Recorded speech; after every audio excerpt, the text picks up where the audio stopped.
मुख्य न्यायाधीश आर.एस. चौहान और न्यायमूर्ति एन.एस. धानिक की खंडपीठ के समक्ष हाई कोर्ट में सोमवार को एक अहम मामले की सुनवाई हुई। अहम इसलिए कह रहे हैं क्योंकि ये जुड़ा है टिहरी बांध से और साथ ही राज्य के रोजगार से।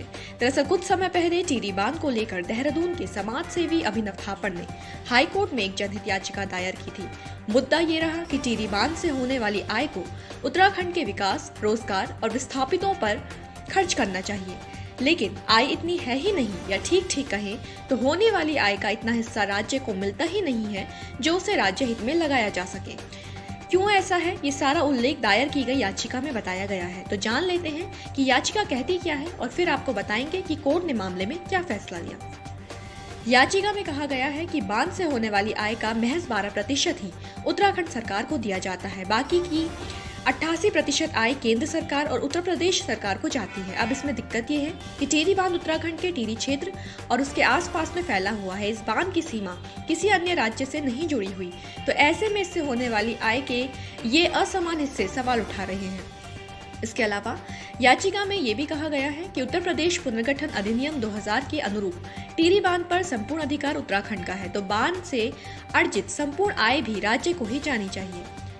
याचिकाकर्ता ने जिक्र इस तथ्य का भी किया है कि उत्तराखंड में बेरोजगारी दिन प्रतिदिन बढ़ती जा रही है और रोजगार के साधन सीमित हो रहे हैं, तो अगर सरकार बांध से होने वाली 100% आय को उत्तराखंड के विकास, रोजगार और विस्थापितों के ऊपर खर्च करेगी तो लोगों को रोजगार मिलेगा।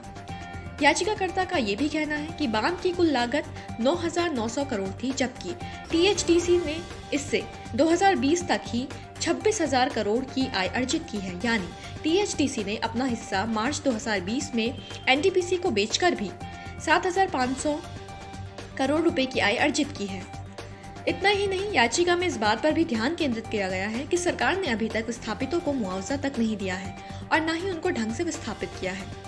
इन सब के अलावा पर्यावरण के मुद्दे को भी जगह दी गई है। कहा गया है कि टिहरी बांध और राज्य में अन्य बांध बनने से राज्य का पर्यावरण बहुत प्रभावित हुआ है और उत्तराखंड राज्य बनने के बाद कई भीषण प्राकृतिक आपदाएं जैसे उत्तरकाशी 2012, केदारनाथ 2013, रैनी 2021 की विभीषिका को राज्य ने ही झेला है।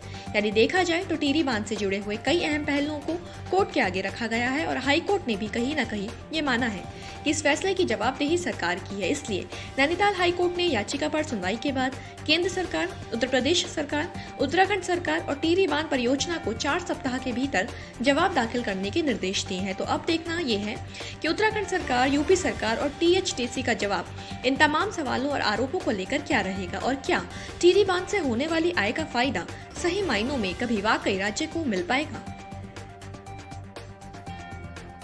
आज ही डाउनलोड करें देवभूमि इनसाइडर ऐप।